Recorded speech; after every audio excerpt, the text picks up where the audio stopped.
প্রিয় শিক্ষার্থী বন্ধুরা, ইউনিভার্সিটি অব গৌড়বঙ্গ বিশ্ববিদ্যালয়ের সেকেন্ড সেমিস্টারের MDC2 পেপারের সম্পূর্ণ সাজেশন নিয়ে আজকের এই বিশেষ ভিডিওটি।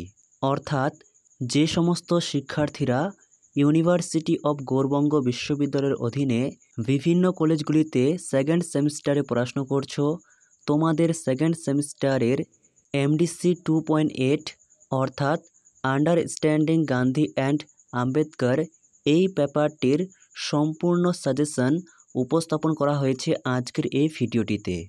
আজকের ভিডিওতে বলা প্রশ্নগুলি তুমি যদি এখন থেকে খুব ভালো করে রেডি করো, তাহলে এখান থেকে সমস্ত প্রশ্ন পরীক্ষায় 100% নিশ্চিত কমন পেয়ে যাবে।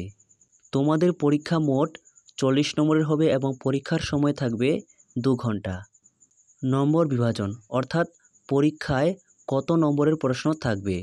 তোমাদের সিলেবাসে মোট 4টি ইউনিট রয়েছে, প্রতিটি ইউনিট থেকে একটি করে প্রশ্ন থাকবে। আর তোমাদের পরীক্ষায় মূলত 2 ধরনের প্রশ্ন হয়ে থাকে, মান 15 এবং মান 5। 4টি ইউনিট থেকে একটি করে 4টি প্রশ্ন মান 15 থাকবে, যে কোনো 2টি মান 15 প্রশ্ন লিখতে হবে। ঠিক একইভাবে 4টি ইউনিট থেকে একটি করে 4টি মান 5-এর প্রশ্ন থাকবে, যে কোনো 2টি মান 5-এর প্রশ্ন লিখতে হবে। তাহলে শুরু করা যাক আজকের ভিডিওর মূল আলোচ্য বিষয়। মান 15 ইউনিট 1। এখান থেকে পড়বে 1. গান্ধীজির নেতৃত্বে সংগঠিত সত্যাগ্রহ আন্দোলন সম্পর্কে আলোচনা করো। 2 পড়বে মহাত্মা গান্ধীর অহিংসার নীতিটি সম্বন্ধে বিস্তারিত আলোচনা করো, অথবা মহাত্মা গান্ধীর অহিংসা নীতি বলতে কী বোঝো।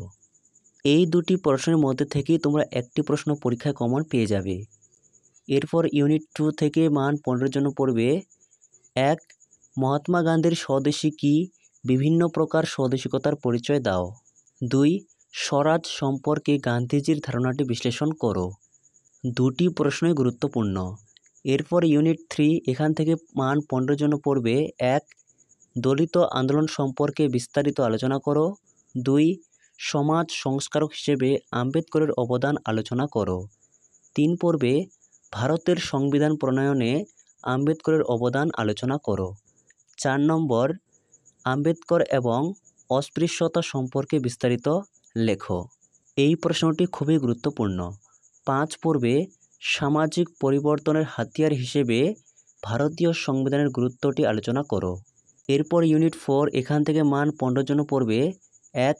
গান্ধীজি এবং আম্বেদকরের মধ্যে বিতর্কটি সম্পর্কে বিস্তারিত আলোচনা করো। 2 পড়বে দলিত আন্দোলন বিষয়ে গান্ধী এবং আম্বেদকরের বিতর্কটি আলোচনা করো। প্রত্যেকটি ইউনিট থেকে মাত্র 2 থেকে 3টি করে প্রশ্ন রাখা হয়েছে। এই প্রশ্নগুলির মধ্যে থেকেই তোমরা মান 15 সমস্ত প্রশ্ন কমন পেয়ে যাবে। এরপর মান 5 ইউনিট 1। 1. রাষ্ট্র সম্পর্কে মহাত্মা গান্ধীর ধারণাটি বিশ্লেষণ বা আলোচনা করো। 2. অচ্ছি ব্যবস্থা সম্বন্ধে মহাত্মা গান্ধীর ধারণাটি বিস্তারিত আলোচনা করো।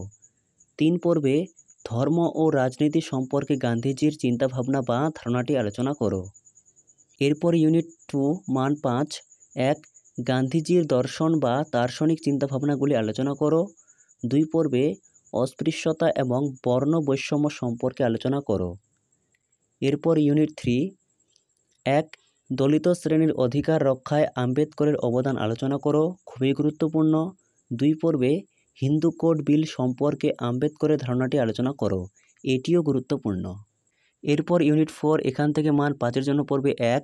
পুনা চুক্তি সম্পর্কে একটি টিকা লেখো, অথবা কোন প্রেক্ষাপটে পুনা চুক্তি 1932 স্বাক্ষরিত হয় তা ব্যাখ্যা করো। 2 পর্বে 1932 সালের সাম্প্রদায়িক বাটোয়ারা নীতি কী, অথবা সাম্প্রদায়িক বাটোয়ারা নীতির প্রেক্ষাপট এবং গুরুত্ব লেখো। 3 পর্বে আম্বেদকরের পৃথক নির্বাচন মণ্ডলী পদ্ধতি সংক্রান্ত ধারণাটি সম্পর্কে লেখো। এই ছিল MDC 2.8 এর সম্পূর্ণ সাজেশন। ভিডিওটি ভালো থাকলে অবশ্যই একটি লাইক করো। চ্যানেলে নতুন হয়ে থাকলে চ্যানেলটি সাবস্ক্রাইব করে রাখো, কারণ এই চ্যানেলে ইউনিভার্সিটি অব গৌড়বঙ্গ বিশ্ববিদ্যালয়ের বিভিন্ন বিষয়ের সাজেশনমূলক ভিডিও পোস্ট করা হয়ে থাকে। ইতিমধ্যে একাধিক বিষয়ের সাজেশনমূলক ভিডিও পোস্ট করা হয়ে গেছে। আগামী কয়েকদিনের মধ্যে বিভিন্ন বিষয়ের সাজেশনমূলক ভিডিও আপলোড করা হবে।